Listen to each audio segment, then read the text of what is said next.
अस्सलाम वालेकुम वरहमतुल्लाहि वबरकातुहू।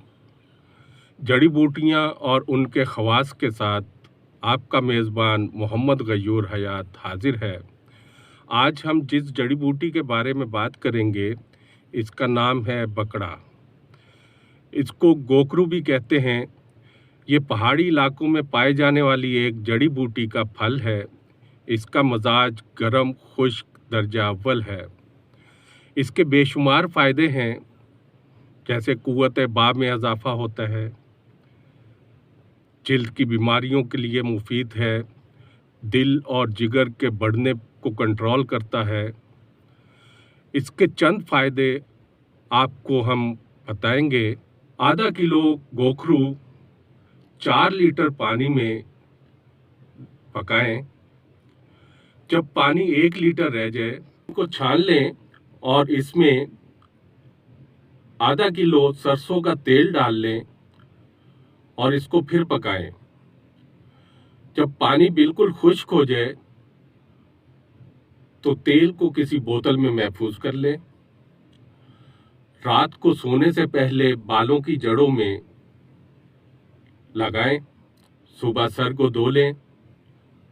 चंद ही दिनों में बाल चमकदार, घने और स्याह हो जाएंगे। उंगली की मदद से इसके तेल को नाक में लगाने से नक्सीर में अफाका होगा, नाक की बढ़ी हुई हड्डी में आराम आएगा।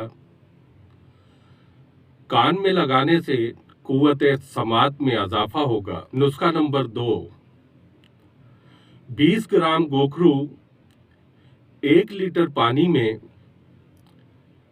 इस तरह पकाएं कि पानी 1 पाव रह जाए। उसके बाद इसमें 1 चम्मच शहद का डालें और 10 मिनट के बाद इसको उतार लें, ठंडा कर लें और किसी जार में महफूज कर लें।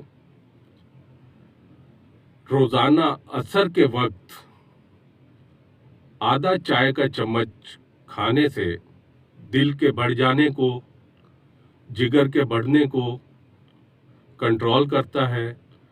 दमा, खांसी और शुगर के लिए मुफीद है। इसका तीसरा और सबसे बड़ा फायदा,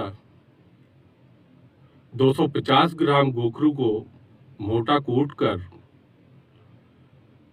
2 लीटर पानी में इतना पकाएं कि पानी आधा रह जाए।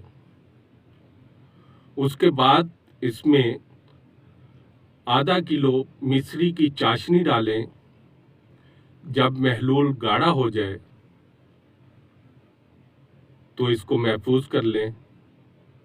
रात को 1 चम्मच दूध के साथ खाने से कुव्वत बा में बेपनाह इजाफा होगा। शादी से पहले और शादी के बाद वाली तमाम कमजोरियां खत्म हो जाएंगी। तो ये थे गोखरू के फ़वाइद। अपने मेज़बान को इजाज़त दीजिए। मिलते हैं अगली वीडियो में। अल्लाह हाफ़िज़।